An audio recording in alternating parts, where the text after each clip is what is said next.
Payment पाहिजे. म्हणलं मला काही नको, पण माझ्या गावच्या मित्रांना कंपनीत ते कामाची संधी द्या. काय काम करतील तर म्हटलं हेल्परचं काम करतील. 7वी पास आहेत, 10वी नापास आहेत, हेल्परचं काम द्या. ते म्हणले हेल्परचं काम नाही आहे, स्वच्छतेचं काम करतील का.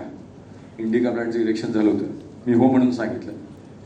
आणि 22 मे 97ला आम्ही 8 लोकांनी हाऊसकीपिंगचं काम चालू केलं. कुठल्याही कामामध्ये गुणवत्ता महत्त्वाची असते. मी कायम सांगतो की बरं असून चालत नाही, चांगलं असून चालत नाही, उत्तम असूनही चालत नाही, सर्वोत्तम व्हावं लागतं आणि त्यासाठी मारायला लागतं. कुठल्याही क्षेत्रात काम करा, it is not one day affair. तुम्ही क्लिनिकमध्ये मग मेकॅनायझेशन आणलं, यंत्राच्या सहाय्यानं स्वच्छता चालू केली. पहिल्या वर्षी 8 लाखाचा टर्नओव्हर झाला, मग 30 लाखाचा झाला. 99 साली लग्न झालं. वैशालीचे वडील टेल्कोत कामगार होते, MCOM MMA ICW बरंच डिग्री आहेत तिच्या. तिला 1 महिन्याने म्हटलं की मला नोकरी सोडायची, व्यवसाय करायचा आहे. ती मला म्हटली की तुम्ही टेल्कोत इंजिनियर म्हणून मी लग्न केलं, आता कुठला धंदा करणार. म्हटलं हाऊसकीपिंग म्हणजे काय असतं. म्हटलं तू घर झाडते, मी कंपनी झाडतो. 1 महिन्यावर मांडली आणि महिन्याने मला परमिशन दिली. आईला विचारलं, आई मला नोकरी सोडायची आहे, व्यवसाय करायचा आहे. साहेब आमच्या घरात 7 पिढ्यामध्ये एकच मुलगा आहे, मला भाऊ आहे लागतं, पण वडील एकटे, आजोबा एकटे, पणजोबा एकटे आणि घरची 2च एकर जमीन. आई म्हटली कसं करशील, भावकी नाही आहे आपल्याला, घरची जागा नाही आहे. मग 10-1 लाख रुपये माझ्याकडे साठले होते. मी गावी आमच्या रेहमतपूरला कृष्णा नदीच्याकडे 7 एकर जमीन विकत घेतली आणि नोव्हेंबर 2000ला राजामध्ये दिला आणि छत्रपतींचा आदर्श घेऊन पुण्याबाहेर शाखा काढली बेंगलोरला. तिथं जी पॉवरचं काम आलं, पार्ले बिस्किटचं काम आलं, कामानं काम वाढत गेलं. मग चेन्नईला काढली, हैदराबादला काढली. महिन्यातले 25 दिवस मी बाहेर होतो. मागच्या शुक्रवारी सकाळी 10 वाजता मी घर सोडले, ते आज आता रात्री 10 वाजता घरी जाईल. मागच्या शुक्रवारी घर सोडलं होतं. असं त्यानंतर 25 दिवस फिरायचो. मग त्याला अपमान खूप व्हायचा. कुठल्या HR मॅनेजरला भेटायला गेलं, सिक्युरिटी गार्ड आज सोडतच नसायचा. आमचं कॉन्ट्रॅक्ट दिलंय, आम्हाला द्यायचं नाही आहे, आमचं 3 वर्ष दिलंय. त्या खूप अपमान व्हायचं. तर मी विचार करायचो की दिल्लीला पार्लमेंट आहे, त्याचं काम आपल्याला मिळालं, लोक रिस्पेक्ट करतील. तुम्हाला सगळ्यांना सांगेन की विवेकानंदांचं एक पुस्तक आहे, मन आणि तिची शक्ती. 7 रुपयाला मिळतं, पूर्वी 5 रुपये होतं. ते वाचावं सगळ्यांना. तुम्ही कुठल्याही गोष्टी तुमच्या मनात कशा ठरवता त्याच्यावरती तुमचं यशापयश अवलंबून असतं. मी विचार करायला चालू की दिल्लीला मी कधी दिल्लीला गेलो नव्हतो, दिल्ली बघितलं, पण विचार होता की असं काहीतरी काम मिळालं तर लोक रिस्पेक्ट करतील आपल्याला. आणि मित्रांनो सांगायला अभिमान वाटतो की 1 मार्च 2003ला आम्हाला पार्लमेंटचं मेंटेनन्सचं काम मिळालं. ते गेली 21 वर्ष चालू आहे. नवीन पार्लमेंट देखील नवीन पार्लमेंट आमच्याकडे. त्यानंतर 3 महिन्यांनी आदरणीय पंतप्रधानांच्या घराचं काम मिळालं. आदरणीय वाजपेयी साहेब प्राईम मिनिस्टर होते, ते देखील गेली 20 वर्ष चालू आहे. त्यानंतर आदरणीय पंतप्रधानांच्या ऑफिसचं काम मिळालं, ते चालू आहे. त्यानंतर राष्ट्रपती भवनचं काम मिळालं, ते 19 वर्ष चालू आहे. सुप्रीम कोर्टचं काम मिळालं, ते चालू आहे. भारतात आता 24 एअरपोर्टचं मेंटेनन्सचं काम BVGकडे आहे. Pune airport, Mumbai airport, airport. महत्वाची मंदिरं आमच्याकडे, शिर्डी मंदिर आमच्याकडे, सिद्धिविनायक मंदिर आमच्याकडे, कोल्हापूर महालक्ष्मीला आम्ही काम करतो, तुळजापूर आमच्याकडे, पंढरपूर आहे, सोमनाथ, द्वारका, अशी अनेक मंदिरं BVGकडे. आणि काल कळस चढला, रामाचं मंदिर मिळालं. तिथं अनेक संस्था मोफत काम करता होत्या, पण हायएस्ट लेवलला निर्णय झाला की BVGलाच द्यायचं आणि काम चालूही केलं आम्ही. महाराष्ट्रात 108ची ॲम्ब्युलन्स सेवा तुम्हाला माहिती असेल, जी सर्वसामान्य लोकांना इमर्जन्सीमध्ये मदत करते. राज्य सरकारच्या वतीने ते आम्ही काम करतो. आतापर्यंत 94 लाख लोकांना मदत झाली आहे, 20 लाख लोकांचा जीव वाचला आहे आणि 40,000 बाळांपूर्ण ॲम्ब्युलन्स. जम्मू काश्मीरमध्ये आम्ही 450 ॲम्ब्युलन्स चालवतो. जम्मू काश्मीरमध्ये तिथे देखील काही लाख लोकांना मदत झाली. मध्य प्रदेशमध्ये पोलिसांच्या 1000 गाड्या BVGच्या मालकीच्या आहेत आणि तिथे जवळपास 1,70,00,000 लोकांना मदत झाली. हे सगळं सर टाटा मोटर्सचे सगळे प्लांट्स आमच्याकडे आहेत. Volkswagen, Fiat, Hyundai, Mahindra, ITC. ह्यातल्या कोणापैकी आमच्याकडे काम आहे की नाही माहीत नाही, पण मी नंतर तुम्ही मला लिस्ट द्या, मग मी आमची माणसं पाठवतो. आम्ही चांगलं काम करतो. आता अमेरिकेत चालू केलं आम्ही स्वच्छतेचं काम, मेंटेनन्सचं काम. आणि मागच्या 2 वर्षात अमेरिकेत 1200 लोक झाले. सौदी अरेबियात चालू केलं, कुवेत, कतारला चालू केलंय. त्यावर्षी जपान, साऊथ कोरिया आणि तैवानमध्ये चालू करतोय. माझा संकल्प आहे की पुढच्या 10 वर्षात 100 देशामध्ये जायचं.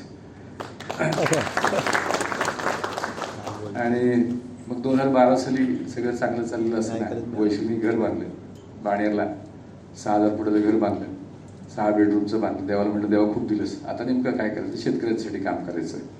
पण शेतकऱ्यांसाठी अडचणी समजून घेतल्या, त्यांचे खर्च वाढलेत, उत्पादन कमी झाले आणि मग विचार केला की मला लोक भेटतात. हा माझा अनुभव आहे.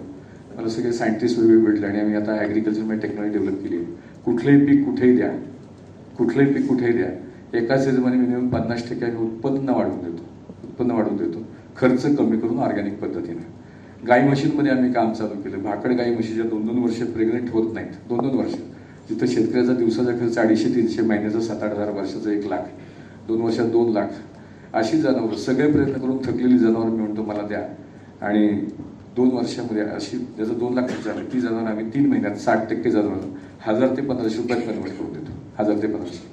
मग शेतकऱ्यांच्यासाठी जनजागृतीसाठी सगळ्या महाराष्ट्रात मी भाषणं केली. 300-350 भाषणं केली. कोल्हापूरला केली, चंद्रपूरला केली, गडचिरोलीला गेलो की माती तपासा, पाणी तपासा आणि मग ही टेक्नॉलॉजी वापरा, मग तुमचा उद्धार आहे, कल्याण आहे. म्हणजे माझं सर शेतकरी जालिंदर सुवस्कर म्हणून आहे, कधी तुम्ही त्याला भेटावं.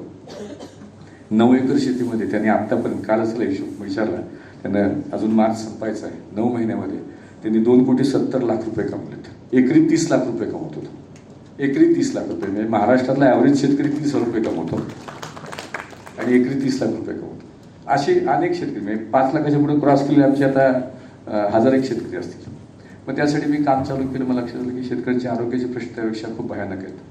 मग ह्याच्यात काही काम करता येईल का, म्हणून आम्ही हेल्थकेअरमध्ये रिसर्च चालू केलं. गेले 8 वर्ष BVG 100 लोकांची टीम आमची रिसर्च करते आयुर्वेदामध्ये की अफोर्डेबल, क्युरेबल असं नाही आहे का औषध.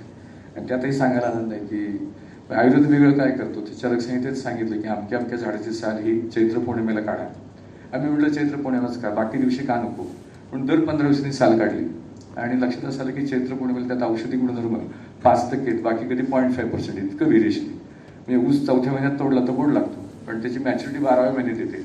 8 साली असं तर 8व्या महिन्यात. तसं प्रत्येक वनस्पती सायकल आहे. तर आम्ही आतापर्यंत जवळपास 700 वनस्पतींचं हे सायकल हुडकून काढले की कुठल्या काळात घेतली तर किती येते, ऑप्टिमम व्हॅल्यू. आणि खूप वेगळ्या पद्धतीनं काम करतोय. आणि कॅन्सरचं तर आम्ही औषध बनवलंय. अमेरिकेत येल युनिव्हर्सिटी आहे, जी जगातल्या टॉप 5 मधली युनिव्हर्सिटी. तिथं डॉक्टर श्रीकांत माने आहेत, आमच्या गावचे आहेत. 38 वर्षे कॅन्सरमध्ये रिसर्च करतात. त्यांना मी 3 वर्षापूर्वी म्हटलं की सर मी असं कॅन्सरचं औषध बनवलंय.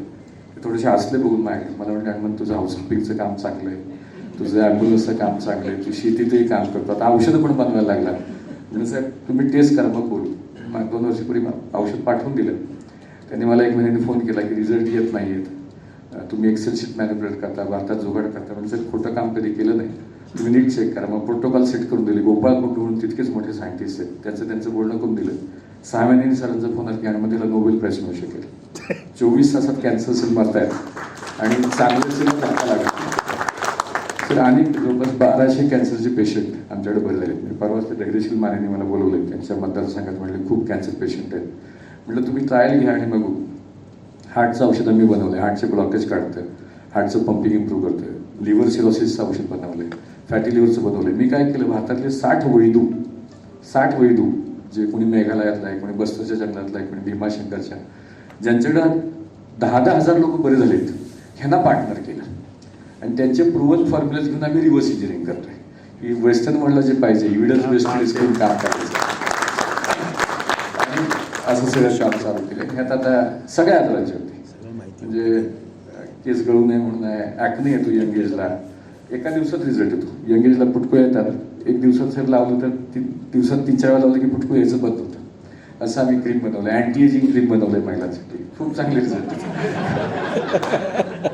असं सगळं चाललंय. सातारला मेगा फूड पार्क केले 150 एकरमध्ये. त्यात 150-200 कोटीची इन्व्हेस्टमेंट झाली आहे. BVG न्यूक्लियर म्हणून एक कंपनी केली आहे, त्यात देखील आम्ही खूप वेगळं काम करतो. न्यूक्लिअरचा वापर डायग्नोस्टिक स्टडीजसाठी. मग एखादा कॉलम बंद पडला रिफायनरीचा किंवा बॉयलरमध्ये प्रॉब्लेम असेल तर तुम्हाला उघडायला आणि कळायला 2-2 महिने लागतात. आम्ही ऑनलाईन स्टडी करतो. जसं माणसं CT MRI करतो तसं आम्ही त्या इक्विपमेंटचा CT MRI करतो आणि त्याचं डायग्नोस्टिक स्टडी देतो. कन्व्हेअर बंद पडला तर त्याचं आम्ही सांगतो की हा कन्व्हेअर कुठं तुटू शकतो, त्याचं प्रिव्हेंटिव्ह. मध्ये मुंबई पुणे पाईपलाईन पेट्रोलची लीक झाली आणि त्यांना कळलं की वाशी ते खोपोली 55 किलोमीटर अंतरामध्ये लीक आहे. 8 दिवस धडपडले, तासाला 200 लिटर लीक होत होतो. कुठंच लीक होतं कळत नव्हतं. आमच्या टीमने त्यांना सांगितलं इथं खोदा, प्लस मायनस अर्धा मीटरमध्ये सांगितलं इथं खोदा, इथं लीक आहे. न्यूक्लिअर टेक्नॉलॉजीचा वापर करता येतो. BVG क्लीन एनर्जी म्हणून कंपनी काढली. आम्ही आता ह्याला नॉयडाला आमची फॅक्टरी 500 मेगावॉटची पुढच्या महिन्यात चालू होईल. प्लास्टिक टू फ्युलमध्ये मला सांगायचं काय की इट इज नॉट मार्केटिंग, पण सगळं शून्यातनं शक्य होऊ शकतं provide you have a thought. माझी तुम्हाला सगळ्यांना एकच विनंती राहील की जीवनाचं लक्ष कळलं पाहिजे. मला एक आता विमानात माझ्यावर एक महिला होती, ती विचारत होती काय चाललंय, कसं चाललंय. ती म्हणली काय मी लाईफ म्हटलं चल रे, असं आपण हिंदू मायथॉलॉजीवर विश्वास ठेवला तर 780 कोटी काय जे काही योनी आहेत त्यातनं आपला जन्म होतो. आणि नुसतंच माझ्या वर्गातल्या 25 मित्रांना वाटायचं की आम्हाला अमेरिकेत जायचं. ते अमेरिकेत गेले, ते डुईंग गुड फॉर देमसेल्फ. त्यांनी त्यांचं घर बांधलं, पोरं झाली, तर मुलं शिकत आहेत. त्याच्या पलीकडे काय. तर माझं कायम सगळ्यांना एकच सांगणं असतं की थिंक फॉर अदर्स. म्हणजे try to achieve excellence in your life. Whatever you are good in, try to achieve excellence. आणि तो एक्सलन्स आल्यानंतर ट्राय टू हेल्प अदर्स. म्हणजे आयुष्याचं लक्ष कळलं पाहिजे की नेमकं करायचं काय आयुष्यात. मी ठरवलं की पुढच्या 10 वर्षामध्ये 10 कोटी लोकांच्या आयुष्यात बदल करायला मदत करायची. 10 कोटी. BVG 100 देशात घेऊन जायचं आणि 10 लाख लोकांना काम द्यायचं. 10 लाख लोकांना काम द्यायचं असं एक लक्ष घेऊन चालतं. आणि गोष्टी ठरवल्या की होतात. म्हणजे आज सकाळी 10 लाखाचं मी आता परवा सातारला मीट घेतली. 10x करायचं. 10x नाही, ॲक्च्युली ते 10 बिलियन करायचं. यावेळी यावर्षी आमचा 3000 कोटी टर्नओव्हर होईल सर्व्हिसेसचा. जेव्हा टेल्को सोडली तेव्हा 60 लाख रुपये होता. मी आमच्या टीमला सांगितलं की 1 लाख कोटी वगैरे असं काही घाबरायचं कारण नाही. सर्व्हिसेसची कंपनी आपली 1 लाख कोटीत हसत खेळत जाईल. कशी जाईल तर म्हटलं 60 लाख टर्नओव्हर होता तेव्हा मी म्हणायचं 1000 कोटीची कंपनी पाहिजे. तर ते लोक वेळात काढायचे म्हटलं आपल्याला. आणि आता 3000 कोटी झाली. आणि पूर्वी 2 लोकांचं काम घ्यायला मी स्वतः जायचो. आता सगळी एक काम 10,000 लोकांचं मिळतं. आता आज जी मीटिंग झाली ती 1 लाख लोकांची मीटिंग झाली. एका मीटिंगमध्ये 1 लाख लोकांचं काम आहे. तर म्हटलं की मागच्या 20 वर्षात आपण 5000 पट मोठे झालो. 60 लाख ते 3000 कोटी. आता पुढच्या 10 वर्षात आपल्याला फक्त 30च पट मोठं व्हायचं. काय फार जास्त आवड नाही. आणि त्याच्यामध्ये मग आम्ही परवा एक मीट घेतली. TP meet. तर आपल्या कॉलेजचे लोक आले तर मला माहीत नाही. आम्ही 170 कॉलेजेस बरोबर येऊन सही केला. 170 महाराष्ट्रातले आपले कॉलेज बरोबर करू शकतो आम्ही. होते का? हां साहेब होते. हात वर केला साहेब होते तिकडे. त्यांना मी तेच सांगितलं की आम्ही तुम्हाला स्किल पॅटर्न देऊ. तुम्ही काय शिकवता त्याच्यामध्ये ॲडिशनल काय पाहिजे ते आम्ही सांगू. आणि त्या बरोबर 100% जॉब. त्या बरोबर 100% जॉब. बिझनेस डेव्हलपमेंटमध्ये, मार्केटिंगमध्ये जगात संधी खूप आहेत. फक्त असं घोड्याच का नाही चालायचं. मी काय उघड्या डोळ्यांनी चालतो, ओपन माइंडनी चालतो आणि कधी कुणाशी स्पर्धा करत नाही. कारण ह्या जगात 780 कोटी लोक पृथ्वी तलावर आहेत. प्रत्येक माणूस युनिक आहे. प्रत्येक माणूस युनिक. इथं बसलं प्रत्येक जणी वेगळा आहे. मग स्पर्धा कोणाशी करायची. स्पर्धा स्वतःशी करायची. स्वतःशी करायची. कालच्यापेक्षा आज चांगलं काय काम केलं आणि उद्या काय करणार. माझी ते रोज सकाळी प्रार्थना असते देवाला की आज काहीतरी चांगलं घडू दे. आणि संध्याकाळी क्षमा असते. ते मिच्छामिलीकडून करतात लोक. वर्षातून एकदा आपली क्षमा असणं करतात. माझी रोज संध्याकाळी असते. झोपायच्या आधी आज सकाळी पायाखाली मुंगी मेली असेल तर तिची माफी मागतो. चुकून मेली असेल तर कोणाची, तसं मी कधी कोणाच्या भावना दुखवत नाही, पण चुकून कोणाला वाईट वाटलं असेल तर त्याची माफी मागतो. असं रोज सकाळ संध्याकाळचा हिशोब सेट करायचा. सकाळी उठताना बरोबर फ्रेश उठलं पाहिजे. तर माझं सगळ्यांना विनंती आहे सर की आयुष्य खूप लहान आहे. कसं येतं कसं संपतं कळत पण नाही. तेव्हा हा जन्म मिळाला ह्याचं सार्थक लागण्यासाठी काहीतरी केलं पाहिजे की आपलं जन्म सार्थक लागलं पाहिजे. हे जे शिक्षक आहेत त्यांनी त्यांच्या मुलांना जीव ओतून शिकवलं पाहिजे. जी मुलं भारताबाहेर जायला तयार आहेत त्यांची तुम्ही स्किल टेस्ट घ्या. पुन्हा जर्मनीत जायचं, त्याला जर्मनी शिकवायला आत्ताच चालू करा. आत्ता सकाळी चर्चा झाली जपानमध्ये 2 लाख मुलं पाहिजेत. तिथं म्हणले भाषेची अडचण येते, त्यांना जपानीत शिकवायला चालू करू. तैवानमध्ये 5 लाख लोक पाहिजेत. तैवानमध्ये 5 लाख लोकांची गरज आहे. त्यांना मॅन्ड्रिन शिकवायला पाहिजे. लोकल भाषा जमली पाहिजे. स्पॅनिश शिकवा. असं जर थोडेसे ॲडिशनल कोर्सेस शिकवले. आता BVG मध्ये मी मागच्या 2 वर्षापूर्वी हार्वर्डला जाऊन आलो स्वतः. लोक म्हणले काही गरज आहे का तुला तिथे शिकवायला बोलत. म्हटलं नाही शिकायला लागतं. रोज शिकायला लागतं. रोज नवीन काहीतरी शिकायला लागतं. तर मी शिकायचा प्रयत्न करतो. आपला इकिगाई प्रत्येकानं ओळखला पाहिजे. त्याचा आयुष्यात त्याचा आनंद कशात मिळतो. आणि इकिगाई हुडकून प्रत्येकाने ते पुस्तक आहे. आणि मी पुस्तकं वाचायला मला कंटाळा येतो. पण इंटरनेटला तुम्ही गेलात तर YouTube नावाच्या गोष्टीवरती तुम्ही फक्त गुड बुक स्टोरीज टाकले तर रोज मी पूर्वी दंडक होता रोज ॲटलिस्ट हे बुक शिकायचा प्रयत्न करायचो. गुड टू ग्रेट पुस्तक कधी वाचलंय का तुम्ही? Good to great. आज संध्याकाळी एक्सरसाइज म्हणून बघा, इंटरनेटला जावा, गुड टू ग्रेट म्हणून सर्च टाका, तुम्हाला सगळ्यात छोटी स्टोरी येते, 3 मिनिटाचं असतं, ते सगळ्यात छोटं असतं ते पहिल्यांदा बघायचं, मग ते आवडलं तर मग 6 मिनिटाचं बघायचं, मग 10 मिनिटाचं बघायचं, जेवता जेवता अर्धा तास एक्सरसाइज होऊन जातो. Good to great. Good is enemy of great. तुम्हाला ज्या दिवशी वाटते की तुम्ही चांगले आहात, तुम्ही कधी मोठे होत नाही. ग्रेट होण्यासाठी वेगळे कष्ट करायला लागतात. आता कळतं मी, आता एवढं मोठं पुस्तक त्या संशोधकांनी लिहिलंय, एक 3-4 बुक रिव्ह्यूज वाचले, व्हिडिओ समोरच बघितल्या, ते पुस्तक कळून जातं. एकीगाय पुस्तक ते असं 4-5 वेळा मी बघितलं वेगवेगळ्या लेखकांचं. जपानच्या एका बेटावरती 100 वर्षापेक्षा जास्त लोक आनंदी राहतात. ते का राहतात ते एका संशोधकांनी ते संशोधन केलं. मग ते काय करतात, त्यांना ज्यात आनंद मिळतो ते काम करतात. सचिन तेंडुलकरला क्रिकेट खेळून आनंद मिळतो, त्यातनं त्याला पैसेही मिळतात, त्यातनं समाजाचंही भलं होतं आणि त्यातनं तुमची सोशल इकॉनॉमिक सिस्टीम उभी राहते. प्रत्येकाने आपापलं एकीगाई ठरवलं पाहिजे की मला चांगलं काय कळतं, मला चांगलं काय जमतं. कुणाला म्युझिकमध्ये आनंद मिळतो, कुणाला संगीतात मिळतो, तर आपलं आपलं एकीगाई ठरवून त्यात एक्सेल करायचं. हे जर केलं आणि ते करत असताना आपण बाकीच्यांना मदत केली, बाकीच्यांना मोठं व्हायला मदत केली. आता कॉलेजच्या शिक्षकांनी मुलांना घडवलं की ह्या कॉलेजचं एकही मुलं बेकार राहणार, तो आयदर नोकरी मिळेल त्याला किंवा तो एम्प्लॉय, तो लोकांना नोकऱ्या देईल, दोन्ही करू शकतो आपण. जी काही चांगली मुलं असतील सर, म्हणजे तुम्ही जर सांगितलं की ह्याला उद्योजक व्हायचे, काही कल्पना आहेत चांगल्या, तर मी पण गाईड करायला तयार आहे. की ते मी परवाच त्या दिवशी सांगितलं आमच्या मीटमध्ये की तुम्ही प्रत्येक कॉलेजमध्ये 5-5 मुलं द्या. आम्ही 170 कॉलेज म्हटलं, त्यांना मी ऑनलाईन सांगायचं की नेमकं काय उद्योजक व्हायचं तर काय लागतं, कल्पना लागते पहिल्यांदा, प्रॉब्लेम स्टेटमेंट, स्पर्धा करायची नाही. मी ज्यावेळेला हेल्थकेअरमध्ये काम चालू केलं तेव्हा हा नाही विचार केला की दूध पापेश्वर, पतंजली आहे, बाकी सगळे लोक आहेत, आपलं कसं आहे. आपण वेगळं काम करायचं आणि इतकं वेगळं करायचं की ते उठून दिसतं. आज औषध इतकी जबरदस्त झाली आहेत की आदरणीय गडकरी साहेब आमचे पेशंट आहेत, त्यांना 5-6 पॅरासिटिक दम लागायचा. साहेब पब्लिकली सांगतात म्हणून नाव घेत नाही, नॉर्मली नाव घेत नाही की 6 पॅरासिटिक दम लागायचा. साहेब 60 ते 70 पॅरा सांगतात. कॅन्सरचे पेशंट बरे झालेत, खूप झाले. तर स्पर्धा करायची नाही, तर आपलं एकीकडे ओळखायचं, आपल्याला ज्यात आनंद मिळतो ते काम करायचं. मुलांना मोठं करायला मदत करा. म्हणजे सगळ्या प्राध्यापकांना विनंती की तुम्ही स्वतः तुमच्या स्किलवरती जरा काम केलं पाहिजे.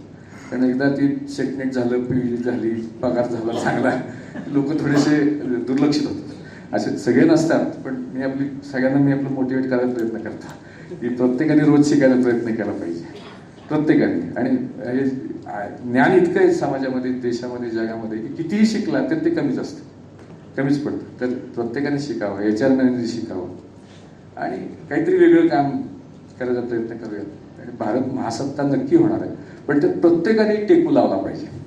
एकट्या कृष्णाच्या कलंगीनं तो होणार नाही, प्रत्येकाने टेकू लागला पाहिजे. मी माझा टेकू देणार हा जर विचार केला आपण तर 100% महासत्ता होईल. या सगळ्या प्रयत्नांमध्ये ऑल इंडिया शिवाजी इन्स्टिट्यूट हे सगळं जोरात काम करते.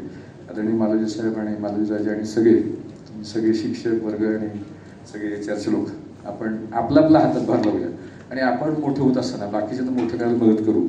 आणि तुम्ही बोलवलं, थोडा उशीर झाला त्याबद्दल सगळ्यांची माफी मागतो आणि थांबतो. धन्यवाद.